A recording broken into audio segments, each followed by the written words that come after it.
estamos en la lluvia infernal, miren esto. Pero también miren a mí, parezco todo sudado, pero estoy mojadísimo.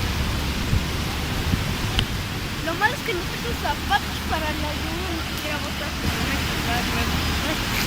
O sea, ni siquiera tenemos ahora, o sea, el mundo tiene paraguas de aquí mismo. Miren, allá está todo sentado. Todos sentados, por favor. Dios mío, no puede ser esto posible. O sea, vamos a pedir un Uber para allá irnos a nuestra casa. Y lo bueno es que nuestra casa llueve así de poquito, así. Nos estamos esperando que el Uber llegue.